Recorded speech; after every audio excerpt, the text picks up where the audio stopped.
Hey guys, welcome back to the channel. If you've ever felt like your PC isn't performing as fast as it should, it might be because Windows isn't using all your CPU cores to their full potential. Today, I'll show you how to enable all CPU cores in Windows 11 for maximum performance, whether you're gaming, editing, or just multitasking. Let's dive in. Before enabling all CPU cores, make sure to activate multi-core support and hyperthreading in your BIOS or UEFI settings. Hyperthreading is a technology developed by Intel that allows a single physical CPU core to act like two logical cores. This means each core can handle two tasks, threads at once, improving overall multitasking and performance in certain workloads. It's especially useful in systems with fewer cores, allowing them to handle more tasks in parallel. First, let's check how many cores your CPU has. You can manually check the number of CPU cores and logical processors through Task Manager. Go to the Performance tab, select CPU, and look at the Cores section. You can see the number of cores and logical processors on the right side of the window. You can also use the Device Manager to check.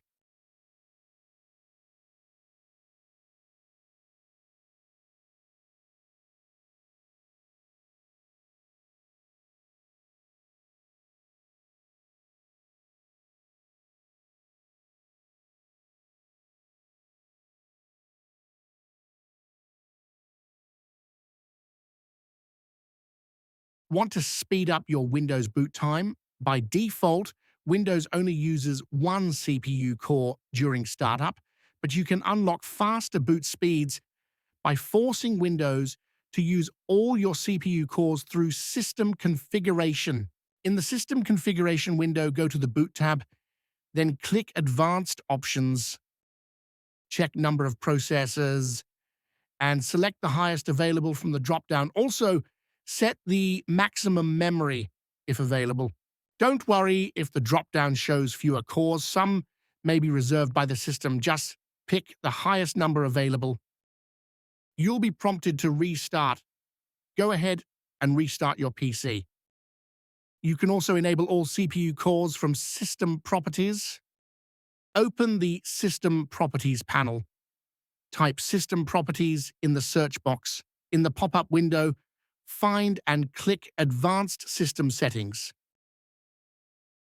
In the Performance Options window, go to the Advanced tab and select Background Services. This allows the operating system to utilize all available CPU cores for handling various tasks. Click OK to apply the changes. You can also restrict an app to specific cores on Windows 11. In Windows, you can configure an application to run on a specific CPU core or set of cores, rather than allowing it to use any core by default. This is done using the processor affinity feature, which lets you bind a program to particular cores. This can be useful for limiting CPU usage or for running older applications that may not function correctly on multi-core systems. Do not forget to restart the machine. And that's it. Now, your Windows 11 PC should be using all CPU cores for the best performance. If this helped you out, smash that like button, subscribe for more tech tips, and let me know in the comments if you saw a speed boost.